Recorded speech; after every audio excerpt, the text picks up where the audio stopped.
भारत माता की, भारत माता की, भारत माता की। वंदे वंदे वंदे। नमः पार्वती पतिये हर हर। उत्तर प्रदेश सरकार में मंत्रिमंडल के मेरे वरिष्ठ सहयोगी प्रभारी मंत्री महाराजगंज जनपद से दयाशंकर मिश्र दयालु जी, नौतनवा के लोकप्रिय विधायक श्री ऋषि त्रिपाठी जी, मान्य विधायकगण पनियारा से श्री ज्ञानेंद्र सिंह जी, सदर से श्री जयमंगल कनौजिया जी, पूर्व विधायक फरेंदा श्री बजरंग बहादुर सिंह जी, भारतीय जनता पार्टी के जिला के अध्यक्ष श्री संजय पांडे जी, पूर्व जिला महामंत्री श्री प्रदीप सिंह जी, नगर पालिका नौतनवा के अध्यक्ष श्री ब्रजेश मणि त्रिपाठी जी, ब्लॉक प्रमुख श्री राकेश मदेसिया जी। आज के इस कार्यक्रम में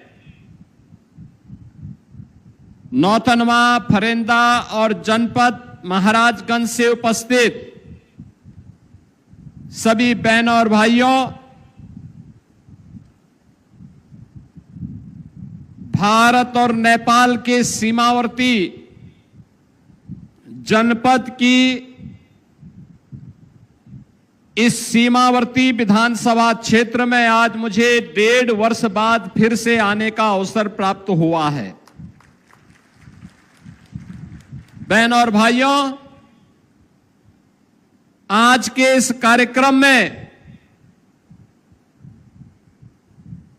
208 करोड़ रुपए की परियोजनाएं, जिनमें ज्यादातर नौतनवा विधानसभा की हैं और कुछ फरेंदा विधानसभा की भी हैं, इन सभी परियोजनाओं के लिए नौतनवा विधानसभा के विधायक, यहां के माननीय सांसद और केंद्रीय मंत्री श्री पंकज चौधरी जी को और पूरे जनपद वासियों को मैं हृदय से बधाई देता हूं, अपनी शुभकामनाएं देता हूं। बहनों और भाइयों, भारत और नेपाल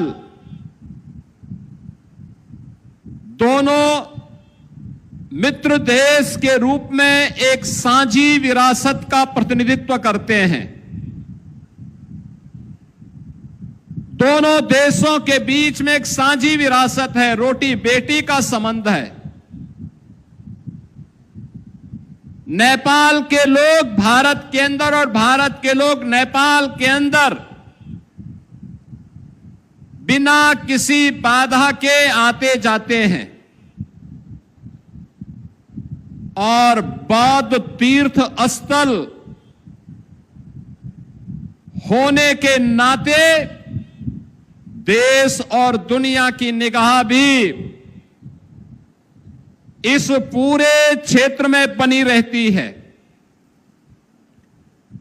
उन स्थितियों में बौद्ध परिपथ का हिस्सा होने के कारण दो देशों के सीमावर्ती क्षेत्र का हिस्सा होने के नाते सुरक्षा के लिहाज से भी और भारत के नागरिकों को, महाराजगंज जनपद के नागरिकों को, नौतनवा और फरेंदा के नागरिकों को कहीं भी विकास के पैमाने पे अपने आप को, कहीं भी उनको अपने को पिछड़ा महसूस होने की नौबत ना आने पाए, और नेपाल का भी कोई हमारा मित्र देश का नागरिक भी अगर अपने किसी कार्य के लिए अपने रिश्तेदारी में, नातेदारी में इस क्षेत्र में आता है, उसको भी आने जाने में परेशानी न हो, इसके लिए विकास अत्यंत आवश्यक है। और उन्हीं कार्यक्रमों की दिशा से एक बार फिर से मुझे आपके बीच में आने का अवसर प्राप्त हुआ है। मैं इसके लिए ऋषि त्रिपाठी जी को, भारतीय जनता पार्टी के सभी कार्यकर्ताओं को हृदय से बधाई देता हूं और उनको धन्यवाद भी देता हूं। आज बहनों और भाइयों, विकास की जो एक प्रक्रिया है, ये बिना रुके, बिना डिगे, बिना थके अनवरत चलेगी। बिना रुके, बिना डिगे, बिना थके और बिना झुके चलेगी। इस बात के लिए आश्वस्त करने के लिए आज मैं आपके पास आया हूं। भारतीय जनता पार्टी 1980 में बनी। भारतीय जनता पार्टी बनने के बाद पहली बार नौतनवा में भारतीय जनता पार्टी के सहयोग से नौतनवा विधानसभा सीट पर कमल और भारतीय जनता पार्टी के सहयोगी प्रत्याशी की विजय हुई। मैं इसके लिए नौतनवा विधानसभा क्षेत्र की जनता का हृदय से आभार व्यक्त करता हूं और उनके उसी कर्ज को भुगतान करने की दिशा से जो भी प्रस्ताव मेरे पास यहां के लोकप्रिय विधायक के द्वारा और लोकप्रिय सांसद जी के द्वारा दिया जाता है, मैं उसको तत्काल स्वीकृति देता हूं और नौतनवा विधानसभा क्षेत्र विकास के पथ पर तेजी के साथ आगे बढ़ता है। आज आपने परिवर्तन देखा होगा और ऐसा तो नहीं है कि ये मुझसे कोई छुपाई हुई बात हो। मैं तो यहां पे आता ही रहता था। जब मैं सांसद था तो मेरे लिए महाराजगंज जिला ऐसे ही था जैसे गोरखपुर संसदीय क्षेत्र का कोई भाग हो। कोई भी समस्या होती थी, यहां पे आंदोलन करने के लिए मैं आपके बीच में हमेशा उपस्थित रहता था। भारतीय जनता पार्टी के कार्यकर्ता और हिंदू या वाहिनी के कार्यकर्ता हमेशा आपके हितों के लिए लड़ते हुए दिखाई देते थे। बहनों और भाइयों, और इसीलिए यहां की एक एक समस्या को हम जानते हैं। याद करिए 2017 के पहले इंसेफ्लाइटिस की बीमारी एक महामारी के रूप में यहां के नौनिहालों को समय काल कल्पित कर देती थी। स्वास्थ्य की सुविधाओं का कोई पुरसा हाल नहीं था। अव्यवस्था और अराजकता का सा वातावरण था। सरकारी संपत्तियों पर और गरीबों की संपत्ति पर जबरन कब्जा कर दिया जाता था और वर्ग विशेष के लोग सरेआम गौ हत्या करते थे। बेटी की सुरक्षा पर सेंध लगाते थे। विकास के कार्यों में डकैती डालने का काम करते थे। किसान बेहाल था,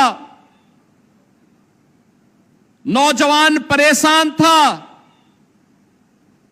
बेटी असुरक्षित थी। नौकरी और रोजगार के अभाव में यहां का नौजवान प्लान करने के लिए मजबूर हो जाता था। बहनों और भाइयों, आज मैं कह सकता हूं ये डबल इंजन की सरकार प्रधानमंत्री मोदी जी के मार्गदर्शन और नेतृत्व में जब से काम करनी प्रारंभ की है,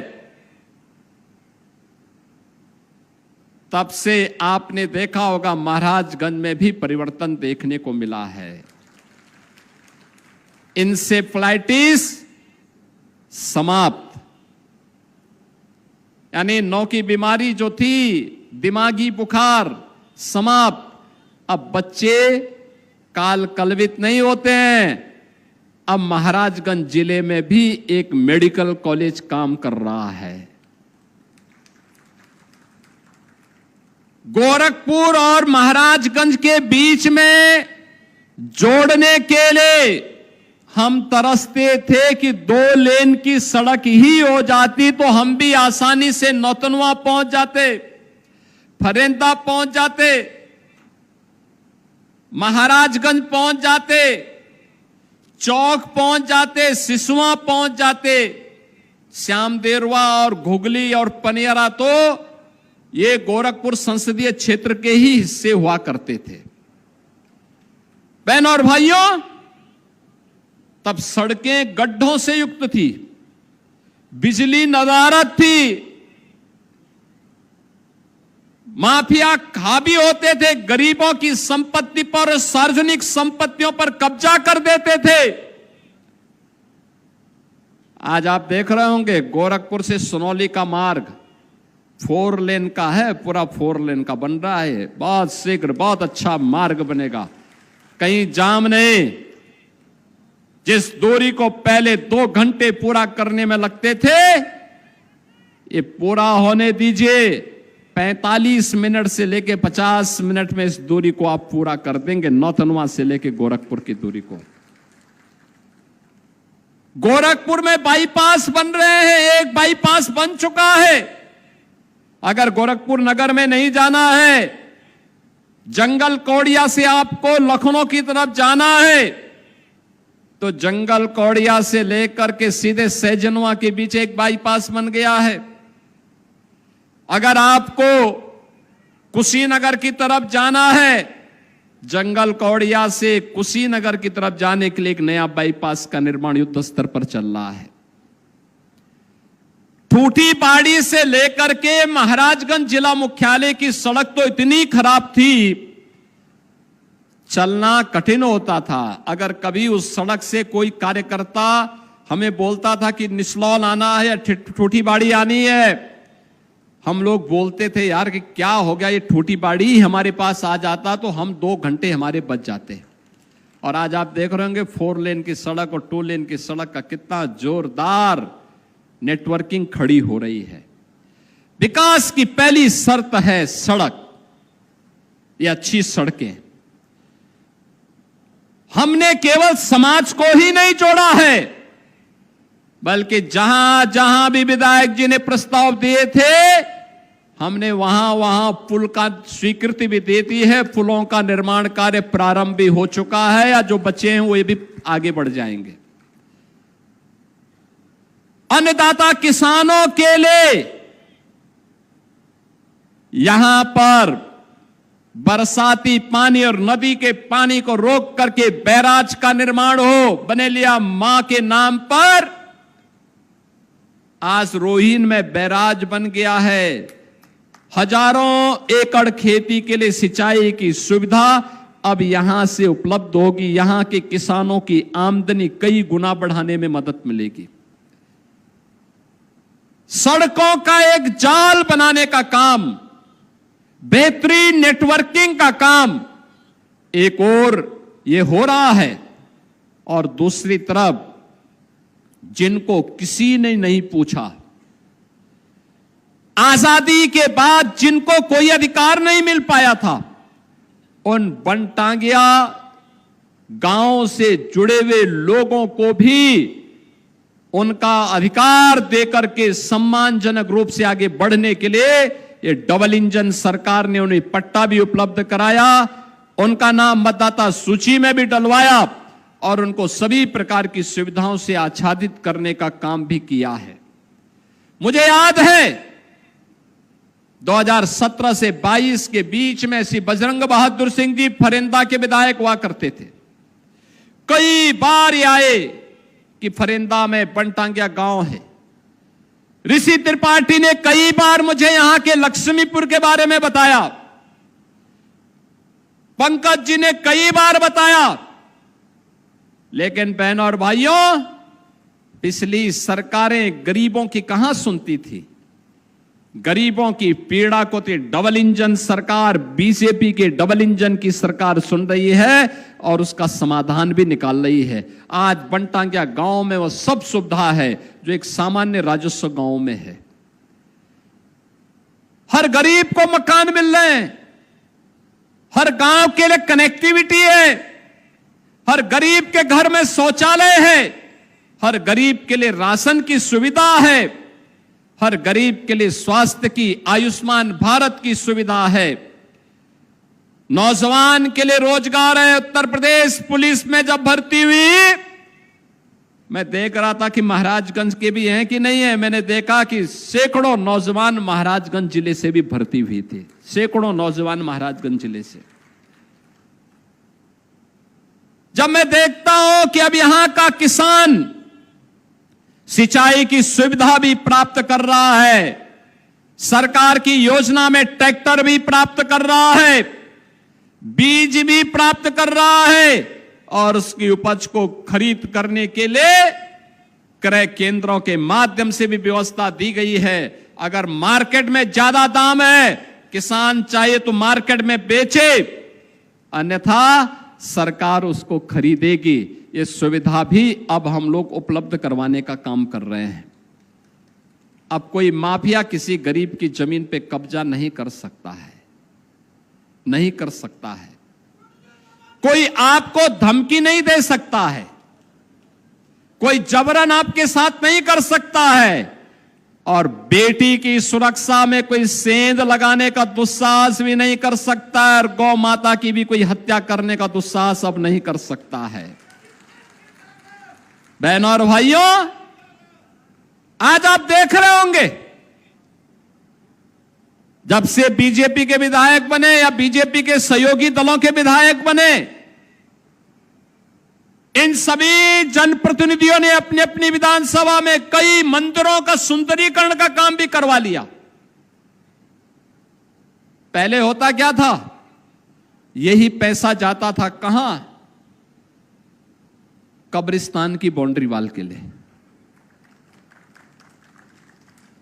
कब्रिस्तान की बाउंड्री के नाम पे करोड़ों रुपया चला जाता था। आज वही पैसा हमने कहा पहले मंदिर में लोग जाते हैं, मंदिरों के सुंदरीकरण के कार्य में पैसा लगना चाहिए। वहां जन सुविधाओं का विकास किया गया, बेहतर सुविधाएं दिलाई गई, विकास के कार्यक्रमों को तेजी लाने का कार्य किया गया। विकास आज सिर चढ़ करके बोल रहा है और ये काम तब संभव हो पाया। मैं लाख चाहता कि बनेलिया माई के स्थान पर, बनेलिया माई के नाम पर रोइन में बैराज बन जाए। अगर आपका विधायक इस समय पे प्रस्ताव नहीं दे पाता, सही सांसद, सही विधायक आप नहीं चुनते, क्या ये संभव था? ये बन पाता? कभी नहीं बन पाता, कभी नहीं बन पाता। लेकिन आपकी एक वोट ने कायाकल्प करने का काम किया। आपका एक वोट गोरखपुर से सुनौली मार्ग को 4 लेन का बनाने में कायाकल्प करने का काम कर रहा है। यह आपके वोट की ताकत है। जब सही जगह लगेगा तो विकास होगा, सुरक्षा होगी, नौजवान के लिए रोजगार की सुविधा होगी, अन्नदाता किसान के लिए सुविधा होगी, हर बेटी को सुरक्षा मिलेगी, हर गरीब के घर में शासन की योजना का लाभ मिलेगा। लेकिन जब यही वोट हम जाति के नाम पर बंट करके देते हैं, क्षेत्र के नाम पर बंट करके देते हैं, परिवारवाद के नाम पर देते हैं, तो उसी से माफियावाद भी पैदा होता है, अराजकता पैदा होती है, गुंडागिर्दी पैदा होती है, गरीबों की जमीनों पर, सार्वजनिक जमीनों पर कब्जे की दुष्प्रवृत्ति भी वहीं से प्रारंभ होती है। और डबल इंजन सरकार ने उसको रोका है। आज बहनों और भाइयों, आप देख रहे होंगे उत्तर प्रदेश में 17 के पहले जिस उत्तर प्रदेश में नौजवान के सामने पहचान का संकट था, कोई नागरिक अपनी पहचान उत्तर प्रदेश के बाहर देने में संकोच करता था। स्वास्थ्य की सुविधा नहीं थी, किसान आत्महत्या करने के लिए मजबूर होता था। आज वही उत्तर प्रदेश जिसको लोग बोलते थे कि बीमारू प्रदेश है, अब बहनों और भाइयों अब बीमारू नहीं है, भारत का सबसे अच्छा इंफ्रास्ट्रक्चर रखने वाला प्रदेश है यूपी आज के दिन पे। एक्सप्रेसवे में 60% हिस्सेदारी यूपी की, भारत के अंदर सबसे ज्यादा एयरपोर्ट संचालित करने वाला प्रदेश यूपी, भारत के अंदर सबसे ज्यादा मेट्रो का संचालन करने वाला प्रदेश यूपी, भारत के अंदर सबसे तेज अर्थव्यवस्था के रूप में आगे बढ़ने वाला राज्य यूपी, और सुरक्षा का मॉडल कैसे होना चाहिए उस मॉडल को देने वाला राज्य यूपी। आज यूपी का नौजवान कहीं बाहर जाता है या यूपी का कोई नागरिक यूपी के बाहर कहीं जाता है, अब उसको अपनी पहचान छुपाने की नौबत नहीं आती। आज वो ये नहीं कह सकता कि अगर वह नौतनवा का है तो नौतनवा बताएगा, लक्ष्मीपुर का है तो लक्ष्मीपुर बताएगा, फरेंदा का है तो फरेंदा बताएगा, महाराजगंज मुख्यालय का है तो महाराजगंज, चौक का है तो चौक, श्यामदेरवा का है तो श्यामदेरवा, पनियरा का है तो पनियरा, निसलौल का है तो निसलौल, सुनौली का है तो सुनौली बताएगा कि मैं सुनौली महाराजगंज उत्तर प्रदेश का रहने वाला हूं, या मैं महाराजगंज जिले का रहने वाला हूं, तो सामने वाला व्यक्ति खुश होता है, उसके चेहरे पर चमक आती है कि वाह यूपी का निवासी है। उसकी इच्छा होती है कि मैं इससे गले मिल लूं। 17 के पहले ऐसा नहीं था। 17 के पहले आप जब यूपी का नाम लेते थे और महाराजगंज का नाम लेते थे ना, तो सामने वाला प्रदेश के बाहर सामने वाला 10 कदम पीछे चला जाता था आपसे। बहनों और भाइयों, यह परिवर्तन और डबल इंजन सरकार की ताकत क्या है? माफिया मुक्त, गुंडा मुक्त, दंगा मुक्त, कर्फ्यू मुक्त प्रदेश तो दिया ही है। अभी मैं आया यहां पे, श्री ऋषि त्रिपाठी ने घर बनाया, गृह प्रवेश भी है, और आपको बैठे यानी उनको बैठे बिठाए आप जैसे मेहमान भी मिल गए, इतनी भारी संख्या में एक साथ, सबके लिए भोजन की व्यवस्था भी है। उनके घर में अखंड रामायण का पाठ चल रहा था। हजारों वर्षों से परंपरा हमारे यहां चली आ रही है, हमारे पूर्वजों ने हमें विरासत में दी। आज हम अखंड रामायण का पाठ करेंगे, भगवान राम का साक्षात आशीर्वाद प्राप्त होगा।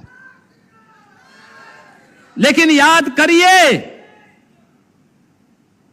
करिए 500 वर्ष पहले भगवान राम के मंदिर को एक विदेशी आक्रांता ने खंडित करने का दुस्साहस किया था। 500 वर्षों से संघर्ष चलता था, हर स्तर पर संघर्ष होता था, कहीं सफलता की गुंजाइश नहीं दिखती थी। तब भी राम भक्त कहते थे, यहां के भी हजारों लोग, हजारों नौजवान, हजारों राम भक्त, जब भी हम राम मंदिर आंदोलन के दौरान महाराजगंज जनपद में आते थे, यहां के नौजवान, महिलाएं, बुजुर्ग, किसान, व्यापारी, हर तबके का व्यक्ति राम मंदिर आंदोलन के लिए आगे आकर के संघर्ष में खड़ा होता था। नारा गूंजता था, राम लला हम आएंगे, मंदिर वहीं बनाएंगे, लाठी गोली खाएंगे लेकिन मंदिर वहीं बनाएंगे, एक नारा गूंजता था। लेकिन राम मंदिर वर्ष दर वर्ष बीतते गए। बहनों और भाइयों, 492 वर्ष के बाद शिलान्यास हो पाया, और 496 वर्ष के बाद प्रधानमंत्री मोदी जी के कर कमलों से अयोध्या में राम मंदिर में रामलला विराजमान हो पाए। आज दुनिया का सबसे बड़ा मंदिर अयोध्या में राम मंदिर खड़ा है। रामलला का आशीर्वाद हम सबको प्राप्त हो रहा होगा। जब यहां पे अखंड रामायण का पाठ हो रहा है, मैं देख रहा हूं साक्षात भगवान राम विराजमान होकर के आशीर्वाद दे रहे हैं। हनुमान जी महाराज आकर के आशीर्वाद दे रहे हैं कि भाई अब इनका पाठ करना सार्थक है, क्योंकि अब मेरा मंदिर भी बन गया है। एक दिशा में जब हम सोचते हैं, एक साथ चलते हैं, एक साथ आगे बढ़ते हैं, दुनिया की कोई ताकत आपकी प्रवाह को रोक नहीं सकती, आपके आगे बढ़ने के क्रम को बाधित नहीं कर सकती। और उसीलिए हम लोग आज आपके बीच आए हैं कहने के लिए, अयोध्या में राम मंदिर बन गया, काशी में काशी विश्वनाथ धाम बन गया। क्या ये काम सपा बसपा और कांग्रेस के लोग कर पाते? ये लोग तो बाधा थे इसमें, और बाधा थे इसलिए इस बाधा को अभी पश्चिमी बंगाल की जनता ने भी उखाड़ फेंक दिया है, हमेशा के लिए उखाड़ फेंक दिया है। उन्होंने भी कहा डबल इंजन सरकार का लाभ यूपी ले रहा है, बिहार ले रहा है, तो बंगाल भी लेगा। और बंगाल की जनता ने क्या उत्साह दिखाया। आपने बंगाल की रैली देखी होगी, बंगाल के अंदर उत्साह देखा होगा, और अब बंगाल के अंदर चलने वाला ऑपरेशन भी आप देख रहे होंगे। बहनों और भाइयों, ये केवल डबल इंजन सरकार कर सकती है। और इसीलिए मैं आप सबसे कहने के लिए आया हूं, इन जनप्रतिनिधियों के साथ खड़े रहिए, मजबूती के साथ, और आपकी सुरक्षा, आपका विकास और महाराजगंज की समृद्धि की जिम्मेदारी ये लोग लेंगे, और इनको मैं पूरा सपोर्ट करूंगा। ये लोग उसको आगे लेकर के चलेंगे। महाराजगंज में अब मेडिकल कॉलेज भी आ गया है, ITI भी आ गए हैं, पॉलिटेक्निक भी आ गए हैं, कई अन्य संस्थान बनकर के खड़े हो चुके हैं। कुछ नए उद्योग लाने की तैयारी हमारी चल रही है कि कुछ उद्योग भी महाराजगंज जिले में लगे। उद्योग नौजवानों के लिए रोजगार की सृजन के माध्यम बनेंगे। नए तरीके से, नई सोच के साथ आगे बढ़ने का कार्य, चीनी उद्योग जो बंद हो गए थे, इनके बारे में भी हम कार्य योजना तैयार कर रहे हैं। आज क्या नहीं है महाराजगंज में, बीमारी समाप्त। इंसेफ्लाइटिस की बीमारी महाराजगंज से, कुशीनगर से, सिद्धार्थनगर जनपद से समाप्त हुई। तो बहनों और भाइयों, यहां की बीमारी समाप्त क्या हुई? उत्तर प्रदेश का बीमारूपन भी समाप्त। अब उत्तर प्रदेश भारत का ग्रोथ इंजन बन गया है, विकास का। अब कोई इसको रोक नहीं सकता आगे बढ़ने से। और इसीलिए मैं आप सबसे कहने के लिए आया हूं, ये उतार और चढ़ाव जीवन का एक हिस्सा होता है, और उतार और चढ़ाव के इस जीवन के हिस्से में याद रखना, विपरीत परिस्थितियों में विपक्षी दलों की सरकारें थी। आप उन चुनौतियों का सामना करते हुए आगे बढ़े हैं, और इसलिए सुरक्षित हैं, क्योंकि आप में उससे जूझने की सामर्थ्य थी। याद रखना, हम सब ने सामूहिक रूप से मिलकर के कोरोना महामारी के दौरान कोरोना जैसी महामारी का मुकाबला किया। प्रधानमंत्री मोदी जी का मार्गदर्शन था, उनका नेतृत्व था, और आज मैं आप सबका आह्वान करने के लिए आया हूं। अभी हाल ही में प्रधानमंत्री जी ने देशवासियों का आह्वान किया है, और वह आह्वान किया है, दुनिया के अंदर युद्ध चल रहे हैं, पश्चिमी एशिया में अमेरिका और ईरान के बीच में युद्ध के कारण तेल की सप्लाई पे असर पड़ा है। डीजल, पेट्रोल, LPG, इनकी जितनी सप्लाई होती थी उस पे व्यापक असर पड़ा है। याद करिए, प्रतिदिन भारत सरकार को हजारों करोड़ का नुकसान हो रहा है। ये नुकसान देश का है। देश का मतलब जनता का है। तो जनता की जिम्मेदारी क्या बनती है? हम सरकार के साथ खड़े होकर के देश के साथ संबल बने हर नागरिक की जिम्मेदारी बनती है। प्रधानमंत्री जी ने जो बातें कही है, ईंधन की आपूर्ति के सप्लाई चेन को सुचारू रूप से बनाए रखने के लिए लगातार प्रयास है। दुनिया के अंदर बड़े बड़े देशों में डीजल, पेट्रोल, एलपीजी के दाम कई कई गुना बढ़ गए हैं। भारत ने अब तक नियंत्रित करके रखा, लेकिन हमें विपक्ष के नकारात्मक राजनीति और नकारात्मक नैरेटिव का शिकार नहीं होना है। अगर देश हित में कोई निर्णय लिया जाता है तो हमें प्रधानमंत्री मोदी जी के साथ खड़ा होना होगा, देश के साथ खड़ा होना होगा। याद रखना, देश से बढ़कर के कोई नहीं, कोई देश से बढ़कर के नहीं हो सकता। जो देश हित में होगा और जो देश का नेतृत्व कहेगा, जो प्रधानमंत्री मोदी जी कहेंगे, हम उनके साथ खड़े होंगे। यह एक संघनाद हर भारतीय के मुंह से निकलना चाहिए, हर महाराजगंज वासी और हर उत्तर प्रदेश वासी के मुंह से निकलना चाहिए कि हम उत्तर प्रदेश वासी प्रधानमंत्री मोदी जी के साथ में हैं, क्योंकि उत्तर प्रदेश को उसकी पहचान मोदी जी ने दिलवाई है। हमें भी उनके साथ खड़ा होना है। उन्होंने कहा, जितनी आवश्यक हो उतना ही बिजली की खपत करिए, ज्यादा नहीं। ऐसा नहीं कि दिन में भी आपके घर के बाहर की लाइट जल रही है, अगर आप कमरे में नहीं है, पंखा बंद कर दीजिए। एसी या कूलर है वो चल ही रहा है तो उसको बंद कर दीजिए। बल्ब है उसको बंद कर दीजिए। जब आप रहें जरूरत के हिसाब से चलाइए, ज्यादा मत चलाइए। अगर एक गांव के बच्चे स्कूल जा रहे हैं, स्कूल बस है, तो अपनी कार से अपनी बाइक से क्यों आप जा रहे हैं? फिर उस स्कूली बस से बच्चे को भेज दीजिए। सभी लोग जहां भी हो सकता है, याद रखना, बूंद बूंद से घड़ा भरता है। एक एक के प्रयास से ये चीजें आगे बढ़ेंगी। एक एक के द्वारा किए जाने वाले प्रयास का परिणाम होगा कि कोरोना जैसी महामारी का मुकाबला भारत ने दुनिया के अंदर सबसे अच्छा किया।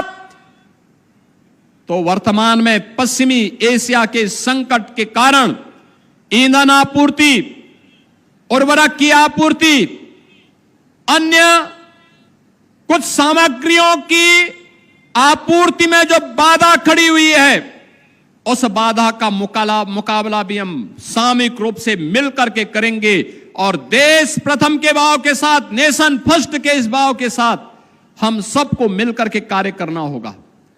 बहनों और भाइयों, मैं अपील करूंगा आप सबसे, इस सीमावर्ती क्षेत्र है, हमारा प्रयास होना चाहिए।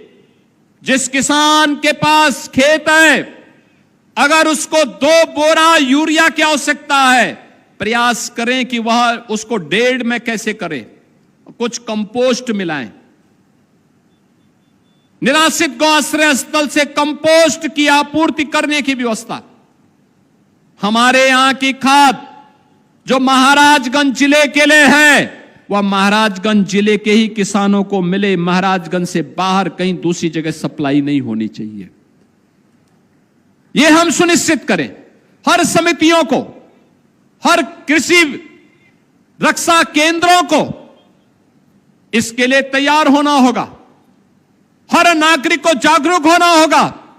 हर जनप्रतिनिधि को अन्नदाता किसानों के साथ, जनता जनार्दन के साथ खड़ा होना होगा और उनको समझाना भी होगा कि वर्तमान की चुनौतियों का मुकाबला करने के लिए किसी भी प्रकार की कोई अनैतिक कालाबाजारी को, किसी भी ऐसे गतिविधि को जो उसके कारण अनावश्यक आक्रोश का कारण बने, उसको रोकना होगा। यह हमारी सामूहिक जिम्मेदारी बनती है। और आज इस सीमावर्ती विधानसभा के इस कार्यक्रम के अवसर पर भी मैं आप सबसे यही आह्वान करूंगा कि ईंधन से जुड़े हुए मामले हो, खाद्यान्न से जुड़े हुए मामले हो,